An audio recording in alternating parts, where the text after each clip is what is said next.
শ্রীশিল ভক্তি সিদ্ধান্ত সরস্বতী গোস্বামী প্রভুপাদ পরমহংস জগদ্গুরু জানিয়েছেন, শ্রীমন মহাপ্রভুর অপ্রাকৃত শিক্ষার মাধ্যমে আমরা যে শিক্ষা পেয়েছি তার মধ্যে কখনোই আমরা দেখিনি মহাপ্রভুর ক্ষত্রনীতি, শূদ্রনীতি, যবননীতি এগুলো আমরা দেখতে পাই না।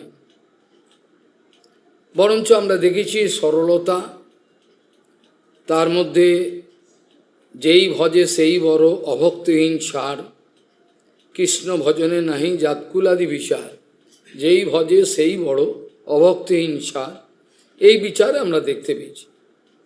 গৌড়ীয় গোষ্ঠীপতি শ্রীশিল ভক্তি সিদ্ধান্ত সরস্বতী গোস্বামী প্রভুপাদ পরমহংস জগদ্গুরু জানিয়েছেন, শ্রীমন মহাপ্রভু যে শিক্ষা দিয়েছেন আমাদের অপ্রাকৃত, তার মধ্যে আমরা কোনো এই ধরনের ক্ষত্রনীতি, বৈশ্যনীতি, শূদ্রনীতি, যবননীতি এরকম কোনো বিভাগ আমরা দেখতে পাই না।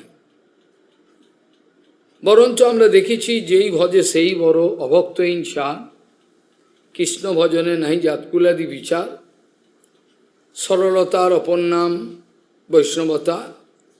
পরমহংস গুরু বৈষ্ণবগণ সকলেই সরল, তাদের সেবকগণও সেবক সূত্রে তারা সবাই সরল, তাদের মধ্যে কুটিলতা কোনো স্থান পায় না।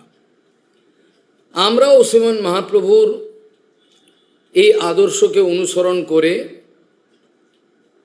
মহাপ্রভু যেটা ঋষিনীতি, যেটা সর্বোচ্চ ঋষিনীতিকে অবলম্বন করে আমাদের শিক্ষা দিয়েছেন, আমরাও সেইরূপভাবে শ্রীমদ্ ভাগবতী মহাপুরাণের যে অপ্রাকৃত শিক্ষা,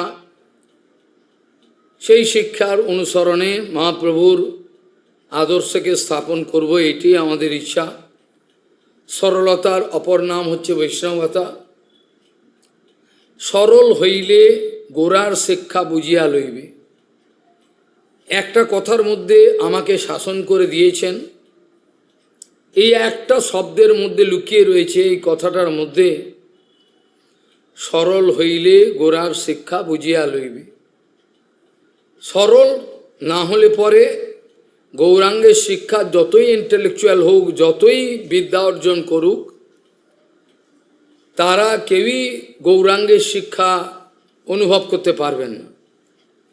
গৌরাঙ্গের শিক্ষাকে তারা কোনোদিনই অনুসরণ করতে পারবেন না, নিজের জীবনে পালন করতে পারবেন না, অনুভব করতে পারবেন না, কারণ তারা সরল নন।